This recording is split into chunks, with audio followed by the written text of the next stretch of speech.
복음서 요한 제3강. 양들을 위하여 자기 목숨을. 어진 목자는 양들을 위하여 자기 목숨을 내놓습니다. 참예수님, 시청자 여러분 반갑습니다. 요한복음의 말씀을 봉사할 조화선 마우로 수녀입니다. 어려운 시간 이렇게 방청 나와주신 여러분들께도 감사드립니다. 시작 말씀으로 요한 10장 14절에서 16절의 말씀을 봉독하겠습니다.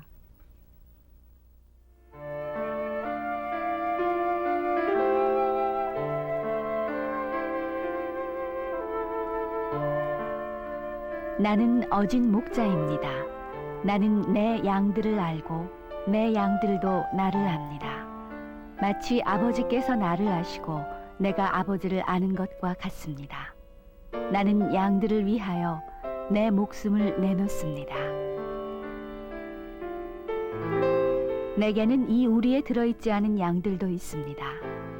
나는 그들도 데려와야 합니다. 그들 역시 내 목소리를 듣게 될 것이며 한 목자의 한 양떼가 될 것입니다. 성부와 성자와 성령의 이름으로 아멘. 양들의 이름을 하나하나 부르시는 참으로 좋으신 목자 예수님, 이 시간 저희들에게 당신의 거룩한 영을 보내주시어서 저희 모두가 길이요 진리요 생명이신 주님을 알아볼 수 있도록 또 주님의 목소리를 들을 수 있는 은총을 내려주소서. 이 모든 말씀 우리 주 예수 그리스도를 통하여 비나이다. 아멘. 성부와 성자와 성령의 이름으로 아멘. 네, 이제 요한복음 세 번째 시간인데요. 여러분들에게 지난 시간까지는 여기 사파에서 보시는 대로 7개 요한복음에서 나는 이다라고 하는 7번의 이 나는 이다 형식의 말씀이 나온다고 말씀드렸는데요. 이 나는 이다라고 하는 것은 구약에서 특별히 하느님께서 당신 자신을 계시하실 때 쓰는 말씀인데 요한복음에서 예수님이 이렇게 7번씩 쓰고 계십니다. 거기에 9개의 표상이 있는데 지난 시간에 생명의 빵과 세상의 빛까지를 했어요. 이 시간에는 양이 드나드는 문, 착한 목자, 부활이요 생명, 길이요 진리, 포도나무까지 이 9개의 표상 중에서 7개 표상을 이 시간에 다 보도록 하겠습니다. 그러면 이 시간에는 성서 40주간 안내서로는요. 신약성서 제2권 181쪽에서 194쪽을 참조하시면 되겠습니다. 이제 요한복음 10장의 표상부터 함께 보도록 하죠.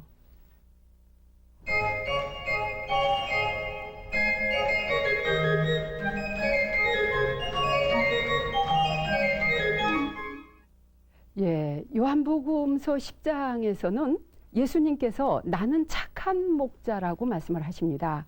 너무나 잘 알려진 이야기인데 이 착한 목자는 자기 양들을 위해서 생명을 바친다 그러셨어요. 그러면 이 요한복음 10장에서 나오는 착한 목자의 이 말씀은 구약성서의 예언자들이 그 백성의 지도자를 이 목자에 비유하고 백성을 양에 비유하는 이런 전승에서 예수님께서 그대로 이제 받으셨다고 볼 수 있겠는데 대표적인 그 예로 시편 23편 여러분이 잘 야훼는 나의 목자 아쉬울 것 없노라 하는 성가를 잘 아신다고 봅니다. 어쨌든 여기서 예수님께서는 착한 목자의 특징은 무엇인가?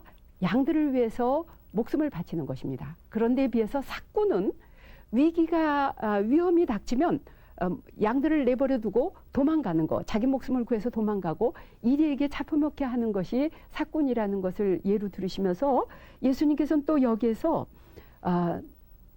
그 양들은 내 목소리를 알아듣는다 그러셨어요. 그러니까 예수님은 그리고 양들을 하나하나 이름을 불러서 불러내시고 그 양들은 예수님의 그 목자이신 주님의 음성을 알아듣는다. 그러니까 여기서 하느님께서는 우리를 이렇게 양떼로 하느님의 백성으로 우리를 이끄시지만 불러내시는 것은 단체로 부르시는 것이 아니라 한 사람 한 사람 우리들의 이름을 부르신다는 것, 이것이 바로 여기 착한 목자 비유에서 예수님께서 하시는 말씀입니다.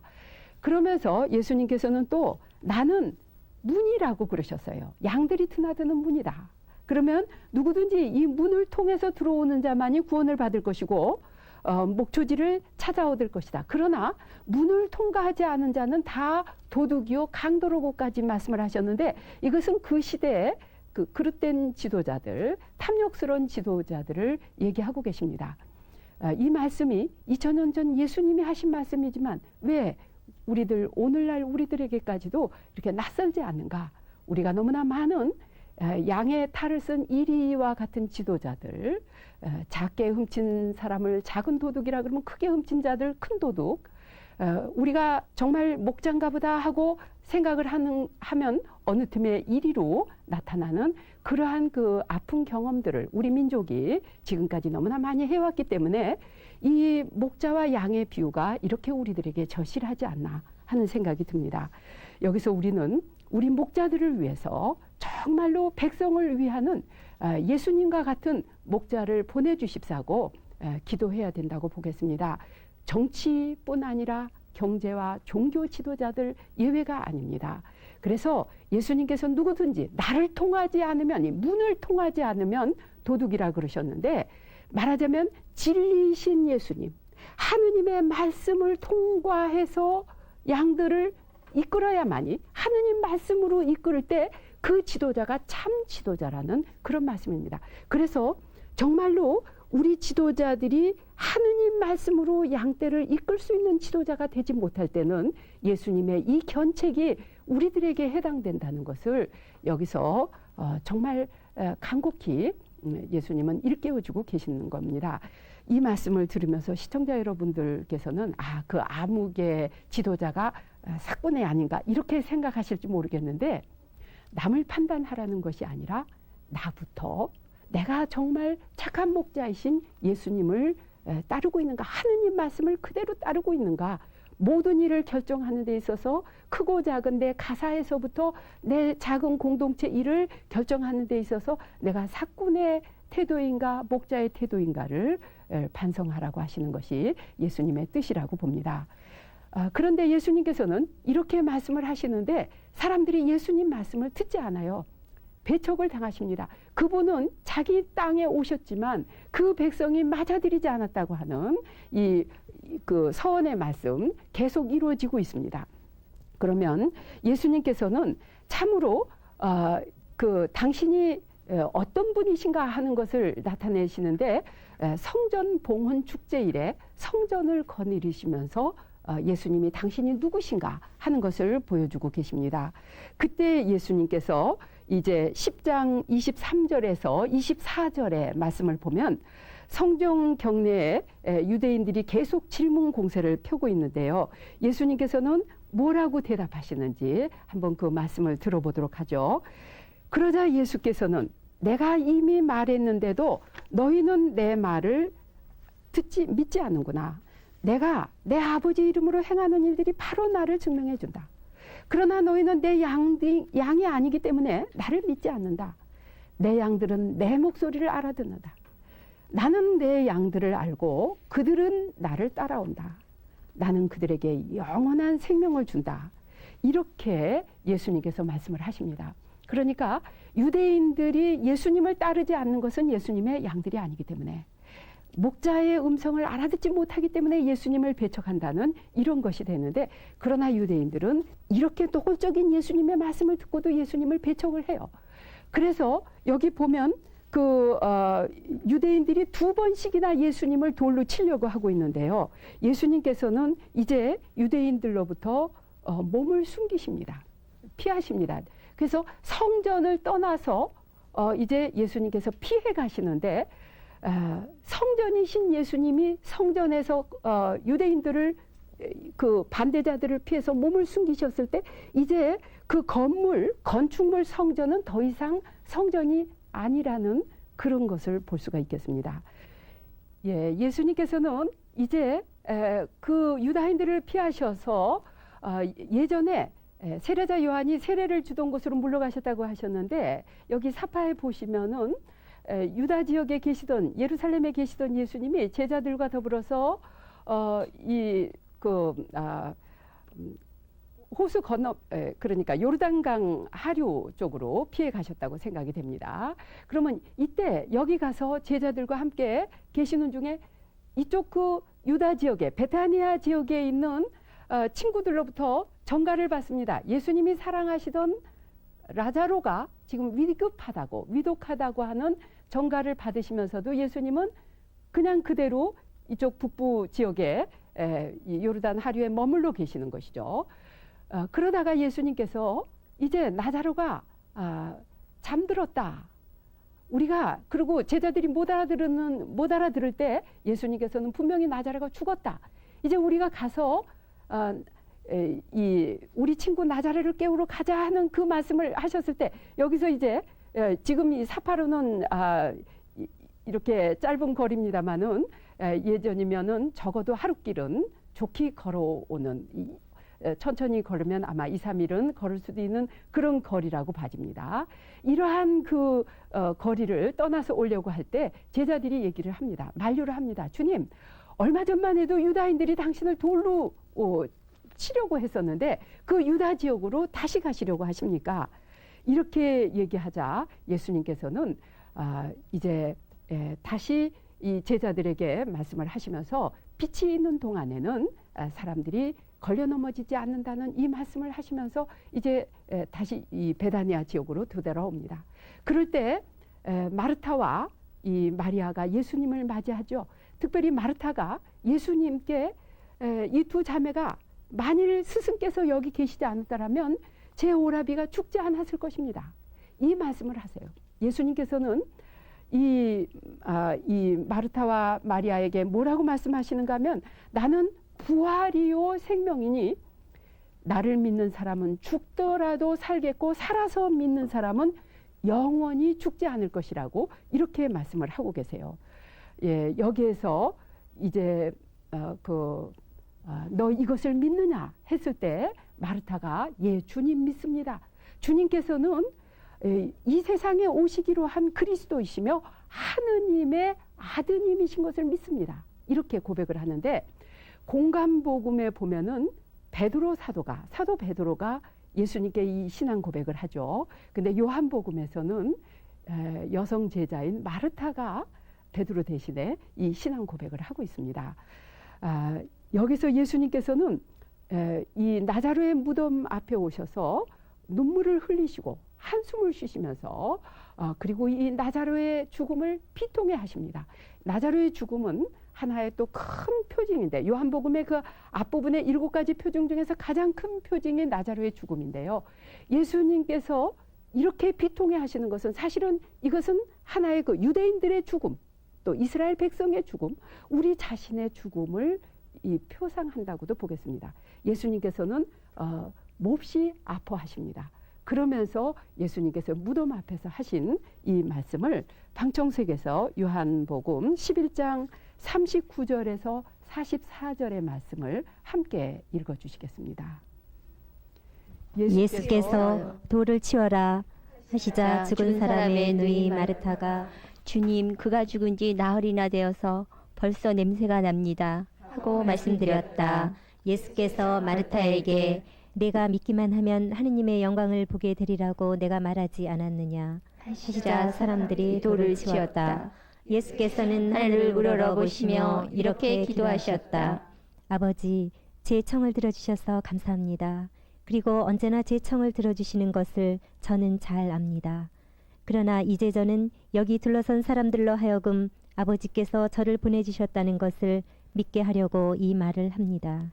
말씀을 마치시고 라자로야 나오너라 하고 큰 소리로 외치시자 죽었던 사람이 밖으로 나왔는데 손발은 배로 묶여 있었고 얼굴은 수건으로 감겨 있었다.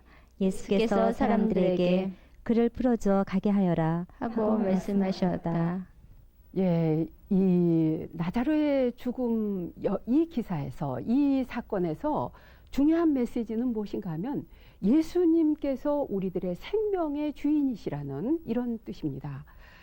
예수님께서는 죽은 자까지도 소생시켜 주시는 예수님. 그러니까 7가지 표징, 전반부 표징 중에서 절정을 이루는 것이 가장 큰 표징이 나자로의 죽음에서부터의 소생인데요. 예수님께서는 이 무덤 앞에서 나자로야 나오너라 하고 소리치시자 죽었던 사람이 걸어서 나왔다 그랬어요. 그런데 여러분이 이제 뜻그림을 보시면서 묵상을 하시겠는데요. 뜻그림에 보시면은 이 죽은 나자로가 온 몸이 완전히 감겨 있습니다.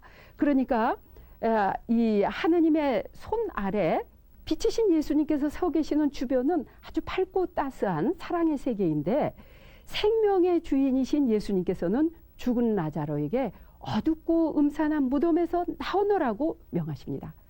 무덤 밖으로 걸어 나온 나자로는 머리에서부터 발끝까지 묶여 있었고, 이 참 재미있는 거는요, 여러분이 보시는 바와 같이 나자로만 묶인 것이 아니라 그 주변 사람들 역시 다 묶여 있죠.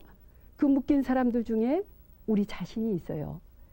빛이고 사랑이고 생명이신 예수님께서는 우리에게도 명하십니다. 나자로야 나오너라. 여러분 각자가 자기 이름을 부르시면서 아무개야 나오너라, 나자로야 나오너라 하시는 그 예수님이 바로 나를 부르신다는 거. 그런데 나는 어디에 묶여 있는가? 많은 것에 묶여 있습니다. 욕심에 묶여 있고, 체면에 묶여 있고, 이기심에 묶여 있고, 여러 가지 내가 근심 걱정에도 묶여 있고, 많은 것에 묶여 있는데 예수님께서는 그를 풀어주어 가게 하여라, 이렇게 말씀하십니다. 그를 풀어주어 가게 하라. 그러니까 우리는 과거의 기억에까지도 어떤 보통으로요, 우리 많은 사람들이 괴로워하는 그 이유가 현재 당장 일 때문에 괴로워한 게 아니라 과거에 지나갔던 그 슬픈 일이나 고통스러웠던 일들, 또 그것 때문에 화났던 일들, 그런 언짢은 일, 그 기억 때문에 괴로워하는데 예수님께서 이것을 풀어주어서 가게 하라고 말씀을 하십니다.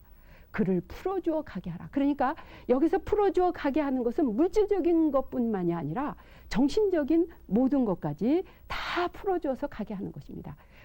우리 가톨릭 성서 모임에서 대희년을 맞으면서 우리 성서가족 모두가 전부 함께 실천해야 될 그 말씀을 바로 이 요한복음의 말씀으로 정했습니다. 그를 풀어주어 가게 하여라.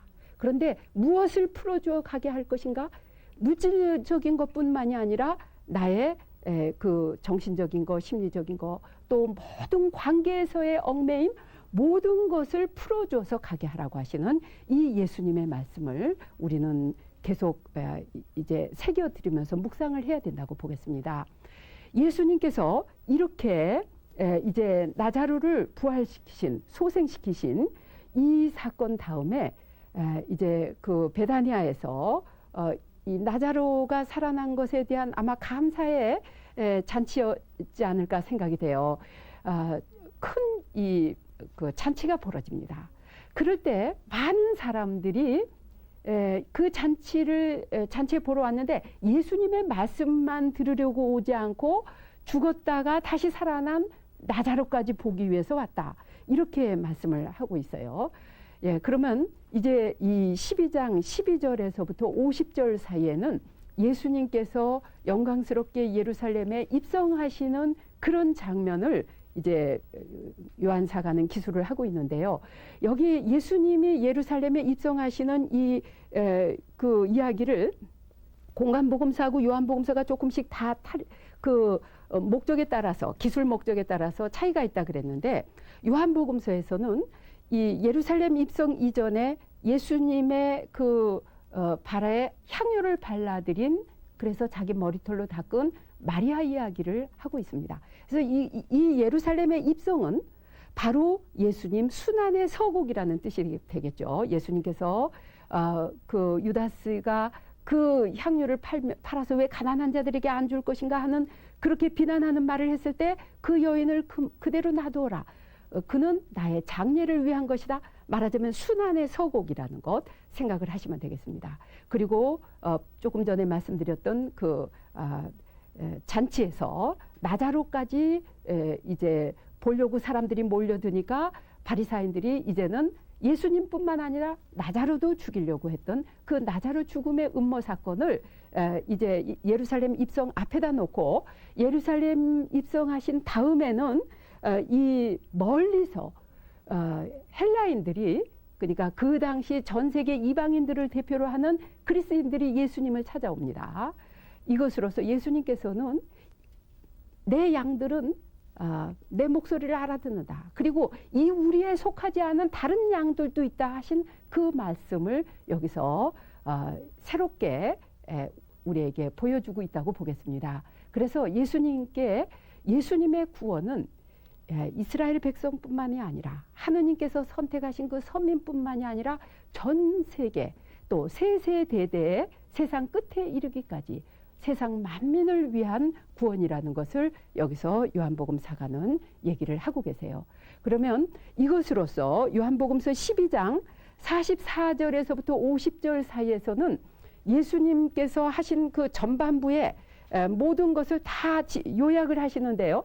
그러니까 여러분이 다시 사파를 보시면 이 사파에 요한복음이 크게 1부와 2부로 나뉜다 그랬죠. 근데 1부는 7가지 표징으로 이제 그 생명의 주님이신 예수님을 나타내고 2부에서는 사랑의 주님이 바로 죽음과 부활로 나타낸다 그러셨는데 이 순환의 시작이 바로 13장이에요. 그러니까 요한복음 13장 3절에서 당신이 하느님께로부터 왔다가 다시 하느님께로부터 돌아가게 되었다는 것을 아시고 하는데, 지금 이 13장에서부터는 이 제2부가 시작된다는 이런 말씀이 되겠습니다.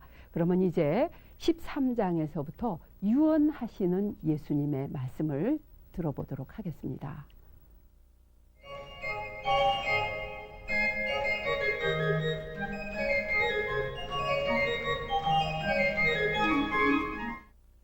예수님께서는 제자들에게 유언을 하시면서 끝까지 사랑하셨다고 하셨어요.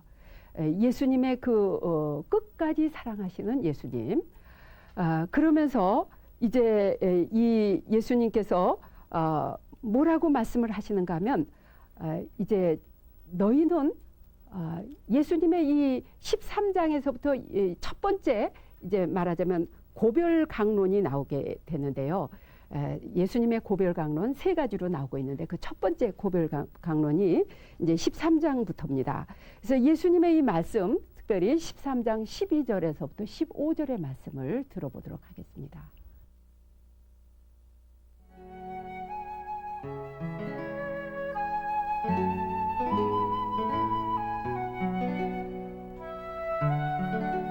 예수께서는 제자들의 발을 씻고 나서 겉옷을 입고 다시 식탁에 돌아와 앉으신 다음 제자들에게 이렇게 말씀하셨다. 내가 왜 지금 너희의 발을 씻어 주었는지 알겠느냐? 너희는 나를 스승 또는 주라고 부른다. 그것은 사실이니 그렇게 부르는 것이 옳다. 그런데 스승이며 주인 내가 너희의 발을 씻어 주었으니 너희도 서로 발을 씻어 주어야 한다. 내가 너희에게 한 일을 너희도 그대로 하라고 본을 보여준 것이다.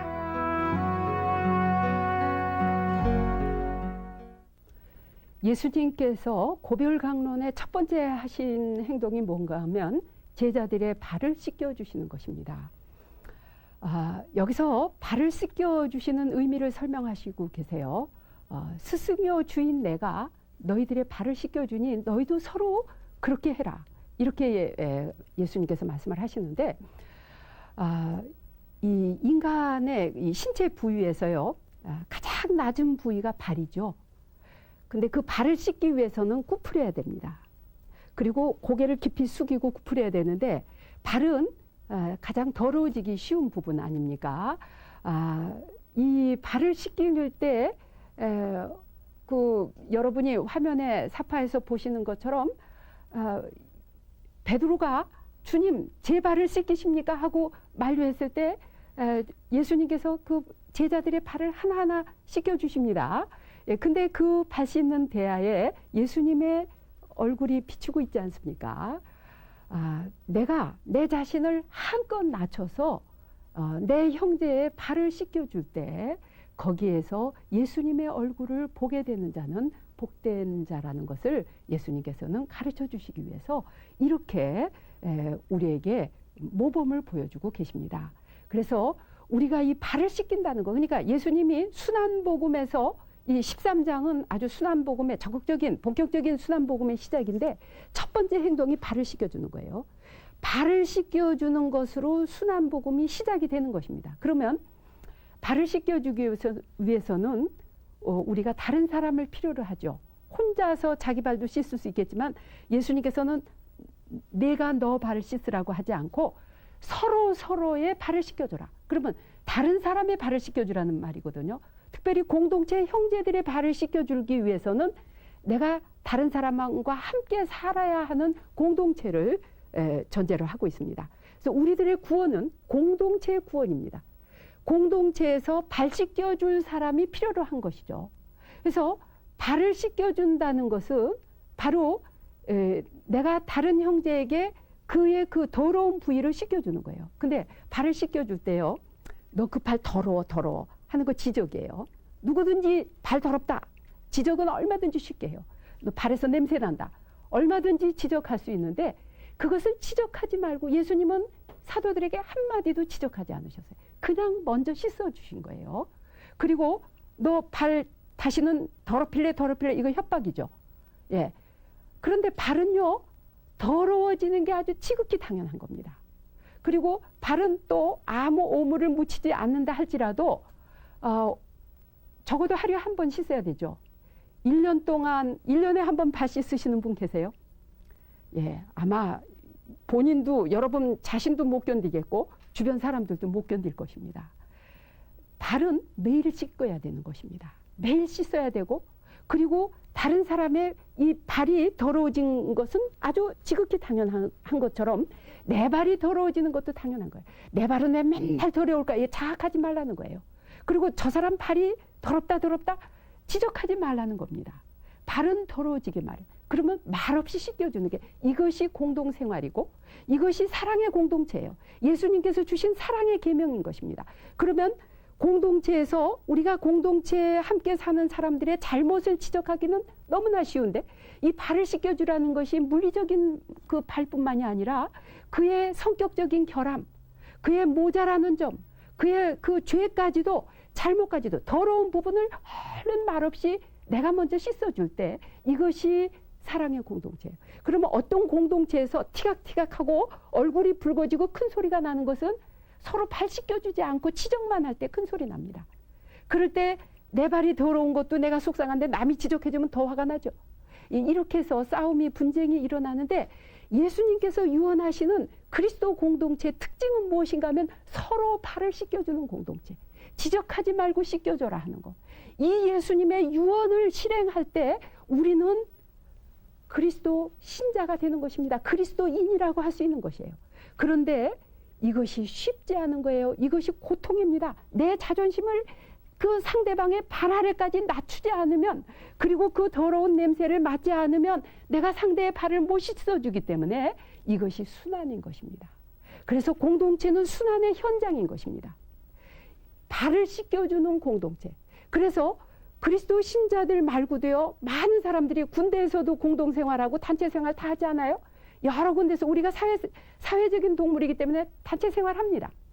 그런데 그리스도 공동체와 다른 그 단체와의 특징이 뭔가 하면, 그리스도 공동체는 발을 씻겨주는 공동체예요.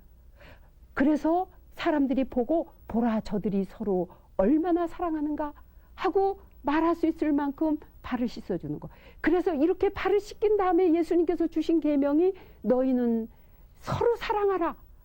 이것을 가지고 예수님께서는 새 계명이라고 하셨어요. 우리가 새로운 마음으로 새롭게 받아들여야 하는 계명이기 때문에 새 계명이라고 하셨습니다.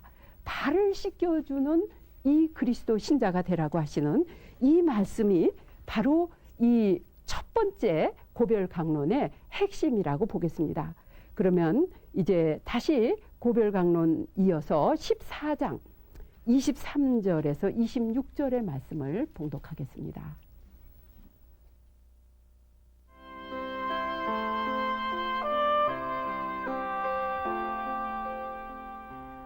예수께서는 이렇게 대답하셨다. 나를 사랑하는 사람은 내 말을 잘 지킬 것이다. 그러면 나의 아버지께서도 그를 사랑하시겠고 아버지와 나는 그를 찾아가 그와 함께 살 것이다.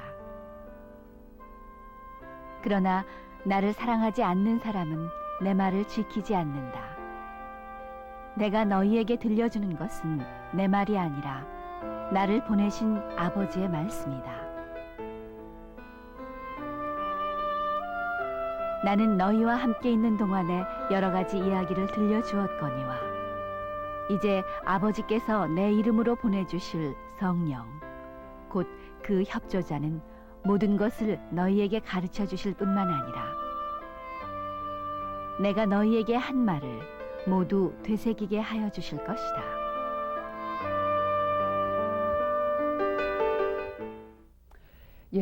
예수님께서는 너희는 걱정하지 말라고 하셨습니다. 내 아버지 집에는 있을 것이 참 많다. 우리는요, 저는요, 걱정이 참 많습니다. 이래 걱정, 저래 걱정. 그래서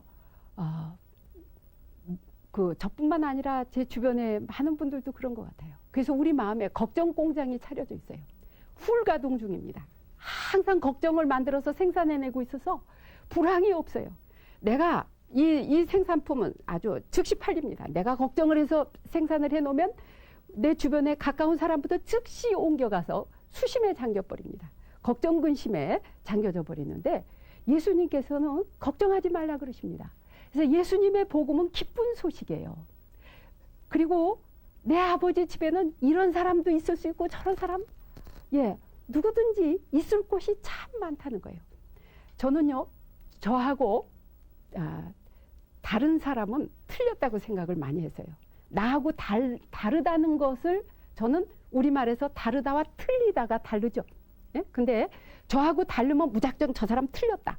이렇게 생각을 많이 했는데 예수님이 말씀 들으면 나하고 다른 것이 아주 지극히 정상이죠. 모든 사람들이 다 다를 수밖에 없어요. 성격도 다르고 취향도 다르고 모든 것이 다른데 그렇다고 해서 그분들이 다 예수님께서는 그 아버지 집에 얼마든지 있을 곳이 많다고 하시는 이런 그 예수님의 말씀입니다. 그러면서 예수님께서 주시는 것이 무엇인가 하면 너희에게 참 평화를 주고 간다. 이 평화는 세상이 주지 못하는 평화다. 이 평화에서 기쁨이 나옵니다. 그래서 세상이 주지 못하는 기쁨과 평화. 이것이 바로 예수님께서 주시는 제자들에게 주시는 선물인 것입니다.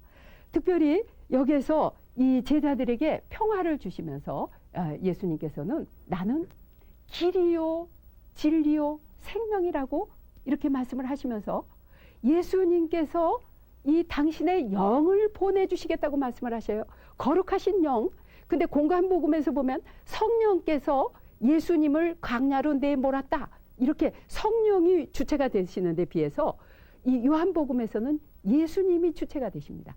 예수님께서 내가 가면 아버지의 영을 보내주겠다. 이 성삼위가 나오고 있지 않습니까? 아버지께서 아버지의 거룩하신 영, 진리의 영을 보내주시겠다. 그러다가 이 영은 바로 예수님의 영이라는 것을 알 수가 있는 것입니다.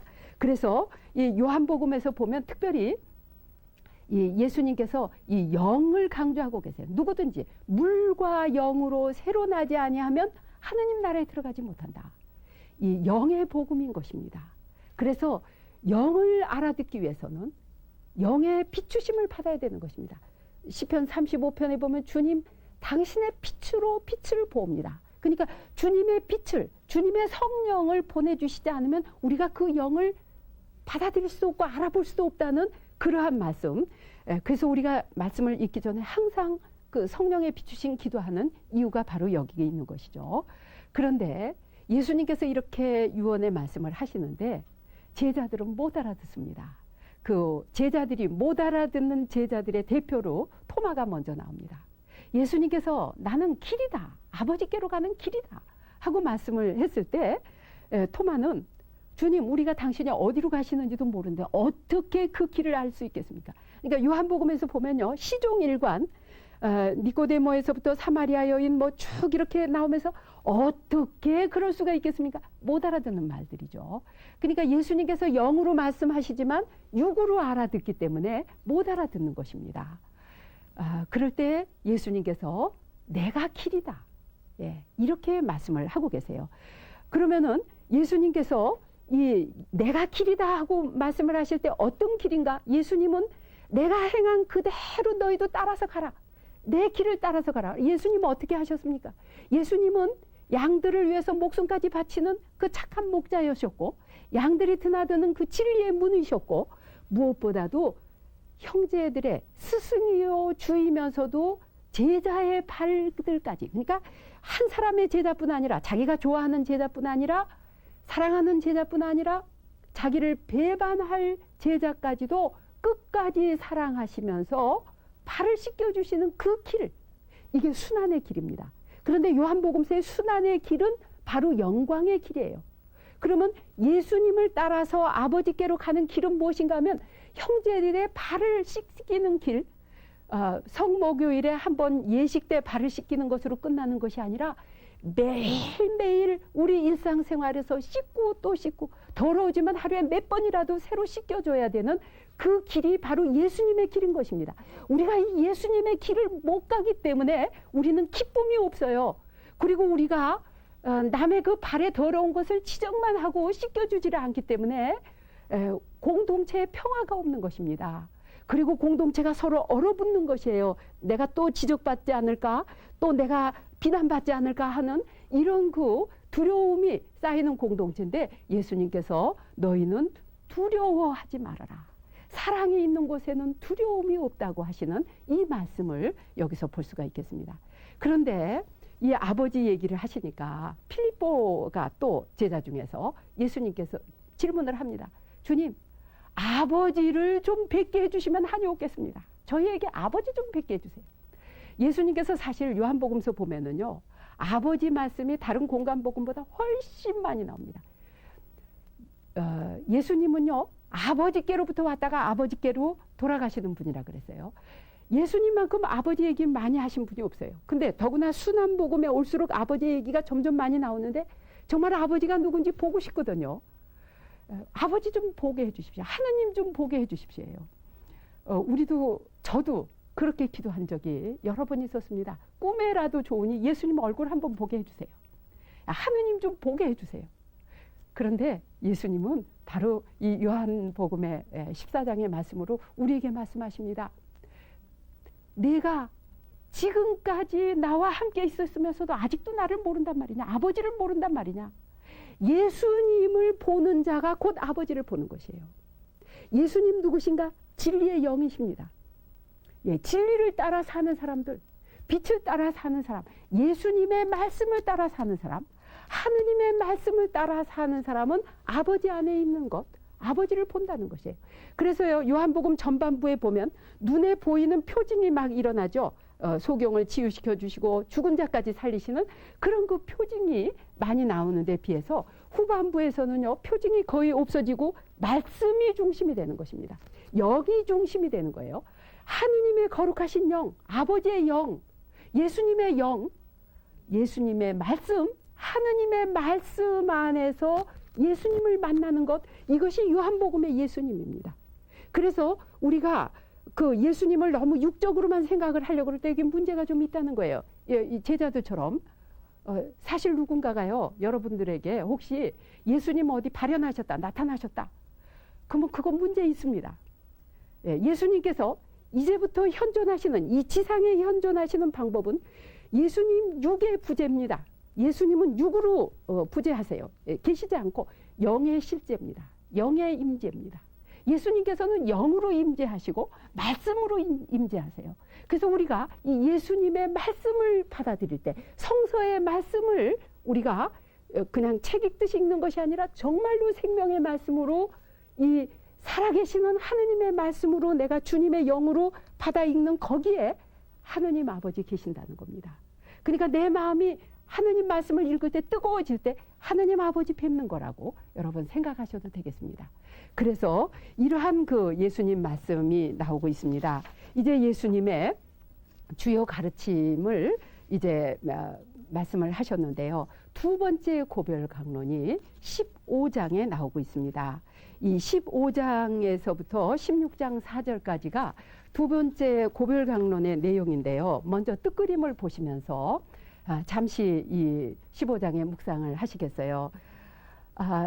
영원한 생명의 하느님께서 이 빛으로 예수님 그 머리 위에 보면 비둘기 성령의 형상의 빛이 비추고 있죠. 온 누리를 가득 채우는데 아버지 하느님의 그 넘치는 생명이 외아들 예수님을 통해서 거룩한 영의 은총으로 믿는 이들에게 흘러들어가는 그러한 것입니다.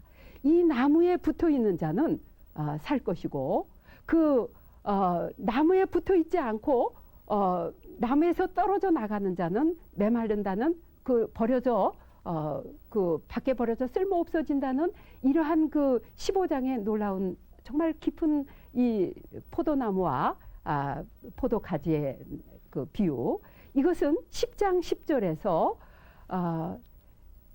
나는 양들에게 생명을 얻고 또 얻어서 풍성한 열매를 맺기 위해서 왔다고 하신 이 예수님의 말씀을 여기서 대표해 주고 계십니다.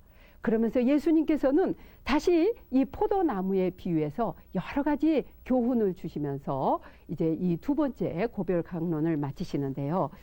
요한복음 15장 5절에서 8절의 말씀을 함께 들으시겠습니다.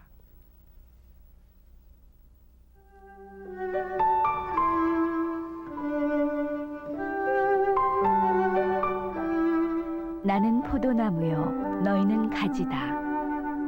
누구든지 나에게서 떠나지 않고 내가 그와 함께 있으면 그는 많은 열매를 맺는다. 나를 떠나서는 너희가 아무것도 할 수 없다. 나를 떠난 사람은 잘려나간 가지처럼 밖에 버려져 말라버린다. 그러면 사람들이 이런 가지를 모아다가 불에 던져 태워버린다. 너희가 나를 떠나지 않고 또 내 말을 간직해 둔다면 무슨 소원이든지 구하는 대로 다 이루어질 것이다. 너희가 많은 열매를 맺고 참으로 나의 제자가 되면 내 아버지께서 영광을 받으실 것이다.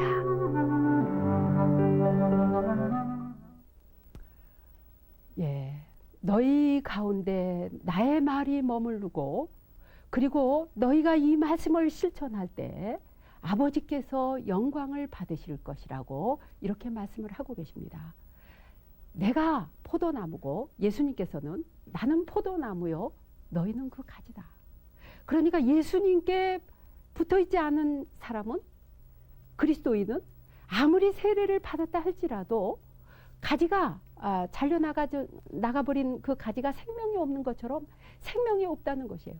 그러니까 여기서요, 우리는 그 성사주의의 위험성이 여기서 이 경고가 된다고 볼 수 있겠는데, 나는 세례 교인이기 때문에, 세례 성사를 받았기 때문에 나는 구원이 보장돼 있어.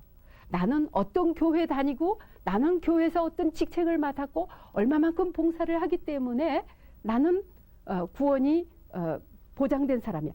이것이 아니라는 거예요. 예수님 말씀에 머물러 있어야 되고 그 예수님의 말씀을 실행하는 사람이라야만이 바로 포도나무가 그 포도나무 가지가 그 나무에 붙어서 생명의 수익을 받는 것처럼 늘 붙어 있어야만 되는 것입니다. 그러니까 가지가 나무에 붙어 있을 때요, 잠시 붙었다가 또 떨어져 나갔다가 아니라 항상 붙어 있어야 돼요. 그것처럼 우리가 하느님의 임재, 하느님께서 항상 내 안에 살아계심을 의식하면서, 그리고 항상 하느님의 말씀을 그대로 따라서 생활할 때, 그것이 바로 그리스도인이라는 것입니다. 이 그리스도인 안에 예수님께서는 나에게 예수님께서 그 양들에게 생명을, 넘치는 생명을 또 넘치도록 주신다는 이 생명의 말씀을 주고 계시는 것입니다. 그래서 예수님께서 바로 이 생명의 말씀을 주시면서 새 계명을 주시지 않습니까? 내가 내 아버지의 계명을 지켜서 그 사랑 안에 머물듯이 너희도 내 계명을 지켜서 내 사랑 안에 머물러라. 이렇게 예수님께서 말씀을 하고 계십니다. 그러면 예수님께서 이렇게 사랑을 하라고 하시는 이 계명을 주시는데, 예수님은 내가 행한 그대로 너희들도 행하라 하시면서 다시 쓰는 모범을 주셨다 그랬잖아요. 그러면 언제까지, 어느 정도까지 해야 되는가? 예수님께서는 착한 목자는 그 양들을 위해서 목숨을 내놓는다 그러셨습니다.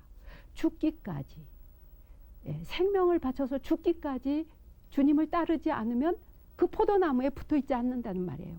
그러니까 형제들의 발을 씻기기 위해서 내 알량한 자존심을 죽이는 것뿐 아니라, 내가 다른 사람들한테 저 사람 정말 쪼다다, 저 사람은 정말 그 별소리를 다 듣는다 할지라도 예수님의 말씀을 따르기 위해서 정말 내 형제간의 발 아래 엎드려서 그의 더러운 발을 말없이 씻겨주는 이 순환의 이 실천, 예수님을 따르는 이 말씀의 실천을 하는 것, 이것을 지키는 것이 항상 이 포도나무에 붙어 있는 그 가지의 역할이라는 것이죠.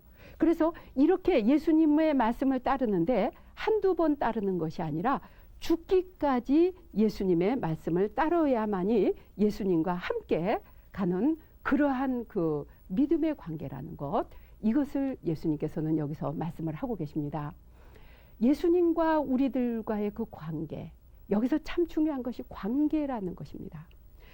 관계가 예수님과 이 가지와 그 나무가 완전히 붙어 있는 관계, 여기에 생명이 있는 것처럼 항상 하느님의 말씀과 내 생활과가 깊이 관계가 돼 있어야 돼요. 붙어 있어야 되는 것입니다. 살아있는 말씀이 돼야 돼요. 그래서요, 우리가 살아가면서 항상 하느님께서 나에게 무엇을 원하시는가, 또 하느님의 말씀이 무엇인가. 그래서 그리스도인들의 특징은요, 그 예수님에 붙어 있기 위해서는, 포도나무이신 그 예수님께 붙어 있기 위해서 내가 정말로 예수님의 그 포도나무에 붙어 있는 가지인지 아닌지를 확인하기 위해서 항상 하느님의 말씀을 펴보는 것. 그래서 이제는 영의 임재라 그랬죠. 하느님 영의 임재, 하느님 말씀이, 하느님의 영이 내 안에 살아있고 우리 공동체에 살아있는가 하는 것을 늘 이 하느님 말씀을 펼쳐가면서 받아들일 수 있는 이 공동체에만이 여기 구원이 있다는 이 말씀이 되겠습니다. 이것은 바로 성체성사의 신비하고도 같습니다. 성체성사가 눈에 보이지 않지만 바로 믿음을 가진 자, 사랑을 가진 자, 예수님과 깊은 일치를 이루는 것과 같다고 보겠습니다. 다음 시간에는 요한복음 16장에서부터 21장까지 말씀을 듣도록 하겠습니다. 예수님께서 항상 너희와 함께 있는 동안에 여러 가지 이야기를 들려주었는데, 이제 진리의 성령께서 오시면, 협조자께서 오시면 모든 것을 밝히 너희에게 깨우쳐 알게 해주시리라고 하셨습니다. 여러분이 16장에서 21장을 함께 읽어주시면서 정말 성령께 간절히 기도하시고요. 또 부족한 말씀의 안내를 받은 그 소명을 받은 저를 위해서도 제가 성령의 말씀 제대로 전할 수 있도록 기도 계속해 주실 것을 부탁드리겠습니다.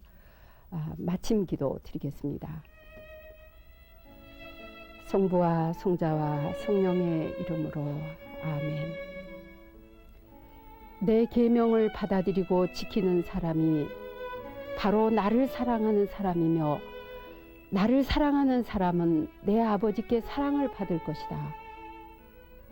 나도 또한 그를 사랑하고 그에게 나를 나타내 보이겠다고 하신 주 예수님, 저희가 당신 사랑의 계명을 지킴으로 당신을 배우게 해주시고, 저희 모두가 서로의 발을 씻김으로 주님 사랑 안에 머무는 사랑의 공동체가 되게 하심으로 주님은 찬미와 영광을 받으소서. 우리 주 예수 그리스도를 통하여 비나이다. 아멘. 성부와 성자와 성령의 이름으로 아멘.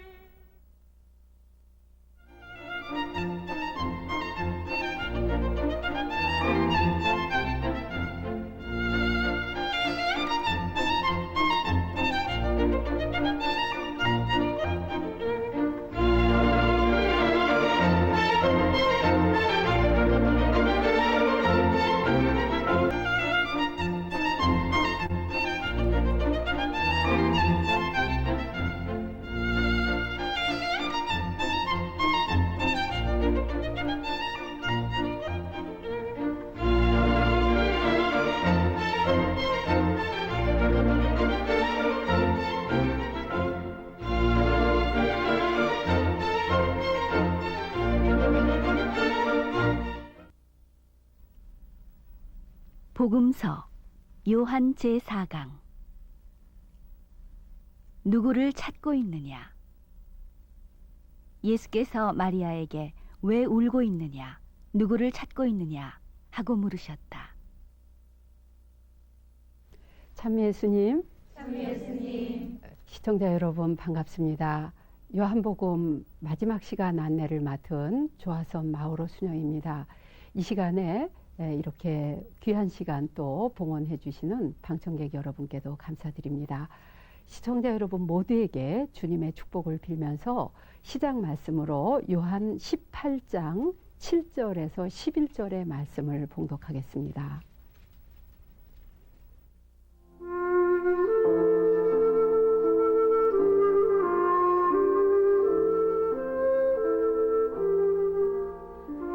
예수께서 다시 너희는 누구를 찾느냐 하고 물으시자 그들은 나자렛 사람 예수를 찾소 하고 대답하였다. 내가 그 사람이라고 하지 않았느냐? 너희가 나를 찾고 있다면 이 사람들은 가게 내버려 두어라 하고 예수께서 말씀하셨다. 예수께서는 나에게 맡겨주신 사람을 하나도 잃지 않았습니다 라고 하신 말씀을 이루려고 그렇게 말씀하셨던 것이다. 이때 시몬 베드로가 차고 있던 칼을 뽑아 대사제의 종을 내리쳐 오른쪽 귀를 잘라버렸다. 그 종의 이름은 말코스였다. 이것을 보신 예수께서 베드로에게 그 칼을 칼집에 도로 꽂아라. 아버지께서 나에게 주신 이 고난의 잔을 내가 마셔야 하지 않겠느냐 하고 말씀하셨다. 성부와 성자와 성령의 이름으로 아멘. 너희는 누구를 찾고 있느냐고 말씀하시는 주 예수님, 저희가 이 시간 주님의 말씀을 들으면서 참으로 찾고 있는 주님을 만날 수 있도록 당신의 거룩한 영을 저희 가운데 보내주시어서 우리 한 사람 한 사람이 목자이신 주님의 목소리를 들을 수 있도록 진리의 영, 생명의 영으로 저희를 가득 채워주소서. 모든 말씀 우리 주 예수 그리스도를 통하여 비나이다. 아멘. 성부와 성자와 성령의 이름으로 아멘. 예, 이 마지막 시간 요한복음서 16장에서부터 21장까지의 말씀은 40주간 안내서는요, 신약 제2권 194쪽에서 205쪽을 참조해 주시면 좋겠습니다.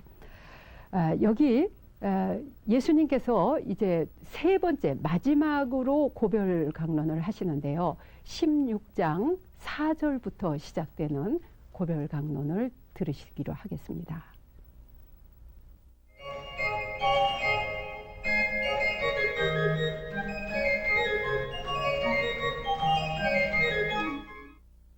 예, 예수님께서 이 세 번째 고별 강론에서 우리에게 세 가지 약속을 해주시는데요. 첫 번째 약속이 무엇인가 하면 너희에게 성령을 보내주시겠다는 약속을 하십니다. 성령이 오시면 16장 4절에서부터 15절의 말씀이죠.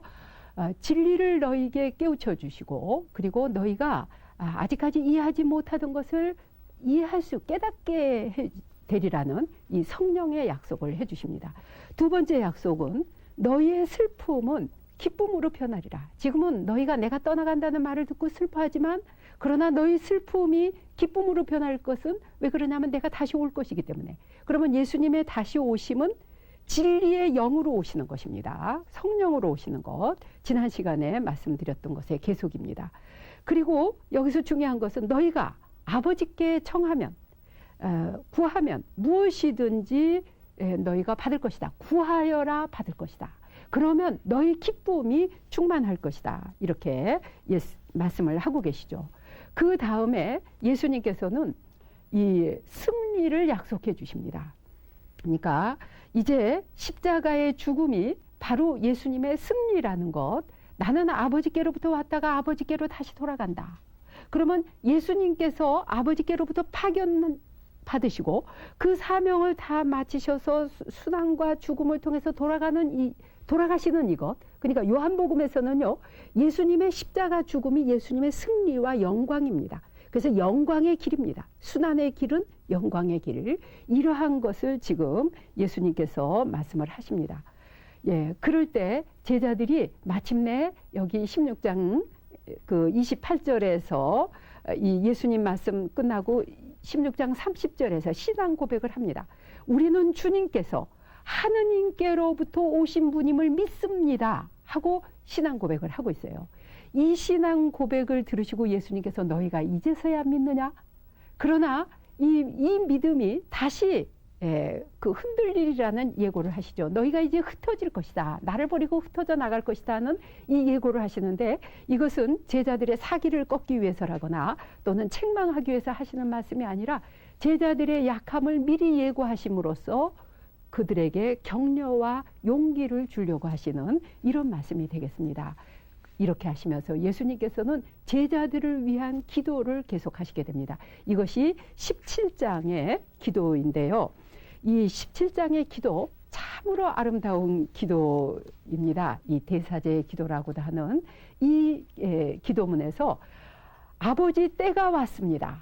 아들의 영광을 드러내 주셔서 아들이 아버지의 영광을 드러나게 해 주십시오. 이렇게 말씀을 하고 계십니다. 그러면 여기서 예수님의 때가 왔습니다. 예수님께서는요, 첫 번째 표징인 가나의 혼인잔치에서도 성모님께 아직 내 때가 이르지 않았다 그랬죠. 계속 내 때가 아직 이르지 않았다고 그러셨어요. 그런데 이제는 때가 왔습니다. 이제 때가 이르렀다 그러셔요. 그러면 그 때가 무슨 때냐? 예수님께서 아버지께로 돌아가시는 때, 말하자면 죽음의 때인 것입니다. 그런데 이 때가 예수님께서는 이미 와 있다고 말씀을 하고 계세요. 순환의 때인 것입니다. 그러면서 이 순환의 때 예수님께서 제자들을 위해서 기도를 하세요. 순환의 때 나를 위해서 기도하는 게 아니라, 예수님 자신을 위해서 기도하는 것이 아니라 제자들을 지켜주시기를, 악마에서 지켜주시기를 기도하시면서 이 사람들이 진리를 위해서 몸 바치는 사람들이 되게 해주십시오. 진리는 아버지의 말씀입니다. 그리고 이 사람들이 하나가 되게 해주십시오. 예수님께서 이 제자들의 일치를 위해서, 또 진리를 위해서 몸 바치는 사람이 되기 위해서 예수님께서 간절히 기도하고 계세요. 예수님과 감히 비교할 수는 없지만은, 내가 만일 예수님의 처지에 있었다면 내가 죽음을 앞두고 제자들한테 뭐라고 얘기했을까? 내가 정말 죽도록 괴로운데 나를 위해서 기도해다오. 이렇게 분명히 얘기했을 텐데 예수님께서 그렇게 말씀 안 하십니다. 요한복음의 예수님은 아버지의 영광의 때가 왔다는 것, 당신의 죽음이 바로 영광의 때라고, 오히려 그 근심은 무척 고통스러운 일이긴 하지만, 근심되는 일이긴 하지만 이것을 너희 근심이 변하여 기쁨이 되리라 하는 말씀을 하시면서 예수님께서는 이 아버지의 때를 기뻐하시면서 제자들을 위한 기도를 간절히 드리십니다.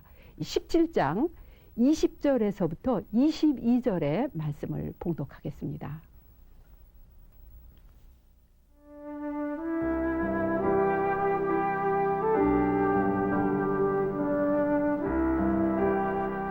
나는 이 사람들만을 위하여 간구하는 것이 아니라 이 사람들의 말을 듣고 나를 믿는 사람들을 위하여 간구합니다. 아버지, 이 사람들이 모두 하나가 되게 하여 주십시오. 아버지께서 내 안에 계시고 내가 아버지 안에 있는 것과 같이 이 사람들도 우리들 안에 있게 하여 주십시오. 그러면 아버지께서 나를 보내셨다는 것을 세상이 믿게 될 것입니다. 아버지께서 내게 주신 영광을 나도 그들에게 주었습니다. 그것은 아버지와 내가 하나인 것처럼 이 사람들도 하나가 되게 하려는 것입니다.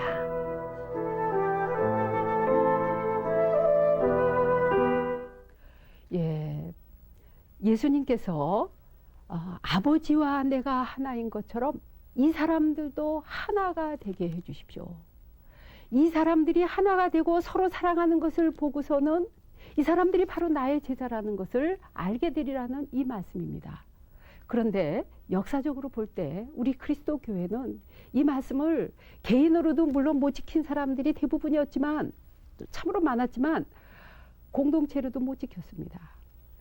아주 초세기부터 우리 교회가 분열의 역사를 그 슬픈 역사를 가지고 있었는데 특별히 16세기 이래로 프로테스탄과 가톨릭 교회가 서로 갈라져서 같은 하느님의 말씀, 같은 이 성서의 말씀을 들으면서 예수님의 이 유언을 매번 거듭거듭 읽으면서도 떳떳하게 서로 비난하고 서로 분열돼 있었어요. 이것이 비그리스도인들에게 얼마나 큰 스캔들이었는지. 그런데 하나님께서는 이 예수님의 기도를 이제 또다시 새롭게 들어주셨습니다. 2000년을 보내면서 이 교회 분열의 발상지였던 이 독일에서 다시 가톨릭과 프로테스탄이 함께 제1치를 선언하는 이러한 그 계기를 지난 10월에 우리들에게 기쁜 소식으로 들려주신 것이 바로 인간들의 모든 약함에도 불구하고 모든 죄와 잘못에도 불구하고 예수님께서 하신 이 기도가 또다시 들어 허락함을 받으셨다는 것, 그래서 아버지께서 영광을 받으신다는 이러한 것이 얼마나 우리에게 큰 위안이 되는지 모르겠습니다. 그러면 이제 예수님께서 이렇게 17장에서 장엄한 기도를 마치신 다음에 제자들을 데리시고 키드론 그 골짜기 건너편 동산으로 가시면서 이제 18장부터 예수님의 본격적인 순환의 이야기를 들으시겠습니다.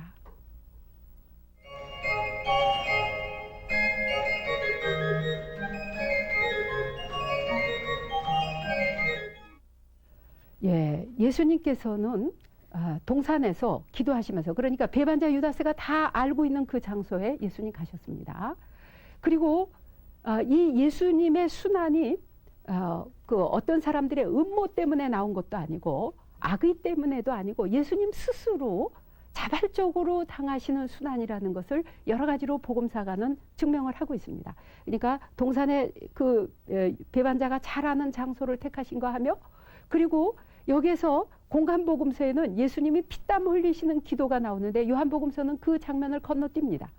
그 대신 이 요한복음서가 그 아주 심혈을 기울여서 우리들에게 전해주려고 하는 그 메시지가 뭔가 하면 예수님은 하느님이시라는 거예요. 예수님의 신성을 강조하고 있는데 그것이 순환복음 첫 번째부터 나옵니다. 그래서 이 순환복음에 잡히신 예수님께서 보면은 예수님께서 이 사람들이 왔을 때 누구를 찾느냐 하고 물으십니다. 너희가 누구를 찾느냐? 그럴 때 사람들이 나자렛 사람 예수요 하고 대답하잖아요. 이렇게 스스로 나서시는 것. 그리고 내가 바로 그 사람이다 하고 대답을 하세요. 이것으로서 예수님께서는 당신은 이 요한복음에서 나다 하는 이 예수님의 말씀, 예수님의 자기 계십니다. 그러니까 출애굽기 3장에 하느님께서 모세에게 계시하셨던 그 하느님의 이름이 나는 나다 하는 그 이름이죠. 야훼 하는 그 이름이요. 그러면 여기서 요한복음에서 말씀하시는 나다 하는 것이 바로 예수님의 그 신성을 나타내는 것이라고 해설을 하고 있습니다. 내가 바로 그 사람이다. 그러니까 사람의 아들이라는 이 칭호가 여기서 또다시 이제 나오게 됩니다. 오실 분, 메시아라는 것이죠. 그래서 예수님께서는 하느님의 아들이요 구원자 메시아시라는 것, 이것을 다시 한번 여기서 나타나고 있습니다. 그러면서 여기 이 순환복음 18장에서 또다시 중요한 것은 뭔가 하면 예수님께서 착한 목자라는 것이 나타납니다. 너희가 나를 잡으러 왔으면 내가 그 사람이라고 하지 않았느냐. 내가 그 사람이다 할 때 사람들이 뒤로 물러서다가 뒤로 나잡아졌다 그랬죠. 이것이 바로 예수님의 그 신성을 나타내는 거라 그래요. 그럴 때 베드로 사도 행동파입니다. 자기가 옆에 차고 있던 칼을 가지고 대사제 종의 귀를 잘라버리잖아요. 베드로 사도는 들었다 하면 행동하는 그런 그 사도라고 보는데요. 이럴 때 예수님께서 공간복음에서는 그 귀를 고쳐주시잖아요. 근데 여기서는 베드로에게 내 칼을 칼집에 도로 꽂아라 하시면서 예수님께서 이 순환이 예수님 스스로 받으시는 이 순환의 길이라는 것, 이것을 누차 강조를 하고 있는 것입니다. 그러면서 이 사람들이, 너희가 나를 잡으러 왔으면 이 사람들은 가게 버려두라. 착한 목자이신 예수님께서는 양들의 위기를 막아주십니다. 그래서 그들에게 가게 해주시고 그 다음에 예수님께서는 신문을 당하십니다. 그러니까 18장에서 19장에 이르기까지 이제 예수님께서는 먼저 대사제 가야파와 안나스에게 신문을 당하시고 빌라도에게, 그러니까 종교 권력에서부터 정치 권력으로 옮겨다니면서 끌려다니시면서 신문을 당하십니다. 근데 여기 처음에 대제관의 신문을 받으시는 예수님인데요. 예수님께서 대제관에게 신문 받으실 때 대제관이 질문할 때 예수님 당당하게 대답하시죠. 근데 옆에 서 있던 경비병 하나가 예수님의 뺨을 내리치면서 대제관님한테 이따위로 말 대답하느냐 하면서 예수님의 뺨을 칩니다. 그런데요, 제가 만일 예수님이었다면 저는 그 말 같지도 않은 말, 대답도 안 하고 침묵을 지켰을 것 같아요. 사람 같지도 않죠. 왜 그러냐면 자기 상사한테 아부하기 위해서 무죄한 사람에게 평상시는 그냥 기적을 행할 때는 메시아라고 떠들어 받들면서 이제 위기의 순간에 왔을 때 제일 먼저 나서서 비열한 행동을 하는 사람 취급 안 했을 것 같아요. 그런데요, 예수님께서 놀랍게도 이 사람에게 대답을 하십니다. 내가 잘못한 것이 있다면 말로 할 것이지, 될 것이지, 어찌하여 나를 때리느냐. 예수님은 이 사람에게 이렇게 정말 이 사람도 하나의 인격으로서, 사람으로서 대우해 주세요. 우리는요, 우리나라에서 많은 경우에 재판정에서 또는 말해야 되는 공적인 장소에 침묵을 지키는 어른들을 가끔 보고 참 씁쓸하죠. 말을 안 하는 것이 그것이 다가 아닌 겁니다. 말을 해야 될 때는 말을 해야 되는 것입니다. 이것이 겸손이고 이것이 사랑입니다. 이것이 국민을 위한 사랑이고 양들을 위한 사랑이에요. 입을 다물기만 하는 것, 이거 어떤 면으로 또 착한 목자의 모습이 아닙니다. 이러한 것을 예수님께서는 정말 우리에게 겸손과 사랑의 모습을 또다시 한번 보여주십니다. 그 다음에 빌라도에게 신문을 받으시는데요. 이 순환복음에서는 순환사화가 7개가 나옵니다. 요한복음사가는요, 참 7이라고 하는 숫자 되게 좋아해요. 상당히 그 일곱을 많이 놓고 있는데, 이 순환복음 7사화 중에서, 이 이야기들 중에서 빌라도의 신문이 제일 길고 장황합니다. 그것은 그만큼 빌라도 이 신문 안에 중요한 계시가 들어있다는 것이에요. 그 중에서 가장 중요한 것이 뭐냐? 예수님의 왕직입니다. 빌라도가 묻습니다. 내가 왕이냐? 예수님께서는 내가 왕이라고 네가 말하였다. 그리고 내 왕국은 분명히 이 세상의 왕국이 아니라고 분명히 밝히십니다. 그러면서 진리를 쫓는 사람들은 전부 내 말을 알아듣는다 하고 예수님께서는 빌라도가 진리를 쫓지 않기 때문에 내 왕국도 모르고 내 왕직도 알아듣지 못한다는 것을 빗대서 말씀을 하십니다. 또 예수님을 잡아넘긴 사람들도 진리 편에 서 있지 않기 때문에, 빛 아래에 있지 않고 어둠의 세력이기 때문에 예수님의 왕권을 못 알아듣고 있다는 것을 여기서 말씀을 하는데, 빌라도는 묻습니다. 진리가 무엇이냐? 근데 빌라도가 대답을 기다리지 않죠. 그러니까 건성으로 묻는 것입니다. 그러니까 우리 그 질문을 할 때도 누가 진심으로 찾기 위해서 스승이여 어디가 하시나이까 하고 찾으면서 묻는 거하고 진리가 뭐냐 하고선 즉시 흘려넘기는 거하고 다르습니다. 우리가 하느님의 말씀을 듣는다고 하면서도, 성서를 공부한다고 하면서도 빌라도 태도처럼 진리가 뭐냐 하고 그냥 지적으로만 건너뛸 수 있습니다. 정말 마음을 쏟아서 진리가 무엇입니까? 하느님 당신은 어디 계십니까? 하고 찾을 때 우리는 비로소 진리의 말씀을 들을 수 있다는 것이 여기 나타난다고 봅니다. 그러면서 빌라도는 그 사람들 앞에 여기 너희들의 왕이 있다. 자, 이 사람이다.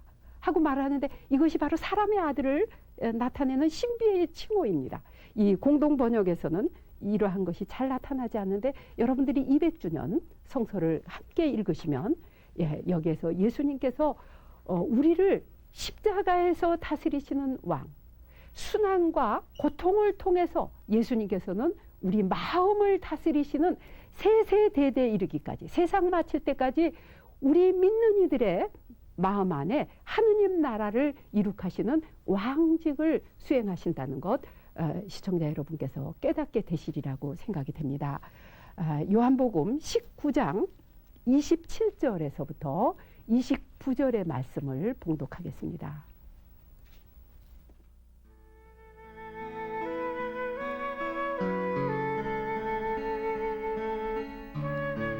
예수의 십자가 밑에는 그 어머니와 이모와 글레오파의 아내 마리아와 막달라 여자 마리아가 서 있었다.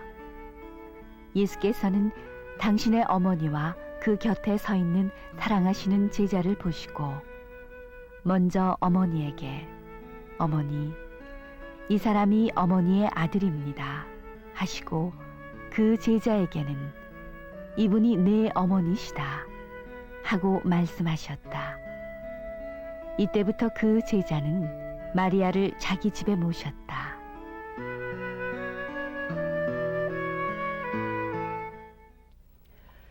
예, 이 순환복음에서요, 19장에, 요한복음 19장에 예수님의 어머니가 나옵니다. 십자가 아래 서 있는 세 여인들에 관해서 얘기를 하고 있습니다. 예수님의 어머니가 요한복음에 2번 나온다고 지난 시간에 말씀드렸습니다. 2장 가나의 혼인잔치 첫 표징에 나오고 마지막으로 예수님께서 이 세상에서 숨을 거두시기 전에 십자가 아래 여인으로 나오십니다. 그러면 이 예수님 십자가 아래 선 여인, 공동번역에 보면 본문하고 더 원문에 가깝게 부인이라고 부릅니다. 어머니라고 하는 혈육의 어머니를 넘어서 부인. 그러니까 여기서 이 어머니는 바로 예수님의 가장 가까운 제자입니다. 예수님의 말씀, 누구든지 내 말을 듣고 내 말을 그대로 실행하는 사람이 내 제자라고 그랬는데, 내 양이라 그랬는데, 또 내 양은 내 목소리를 알아듣고 나를 따른다고 했는데, 예수님의 목소리를 처음부터, 그리고 진리의 영이신 성령의 목소리를 예수님을 잉태했던 순간부터 순종하신 마리아, 그 마리아는 예수님의 첫 번째 기적을 행하는데 도구가 되었을 뿐 아니라 예수님이 순환하시는 그 길을 끝까지 따라서 십자가 아래까지 따르신 어머니십니다. 그래서 이분은 예수님의 어머니가 되실 뿐 아니라 예수님을 통해서 우리들의 어머니가 되신 거예요. 구원의 어머니가 되신 것입니다. 그러면 예수님의 말씀을, 예수님을 끝까지 행동으로 십자가 아래까지 순환의 길을 따르셨어요. 성모 마리아는. 그리고 십자가 아래서 예수님께서 사랑하는 제자에게 이분이 내 어머니시다. 그리고 부인, 이분이 당신의 아들입니다 하고 그 아들을 주시고 이 아들에게 성모 마리아를 주실 때 그 말씀에 다시 순종하셨어요. 그래서 이 어머니가 새롭게 아들을 낳으신 것입니다.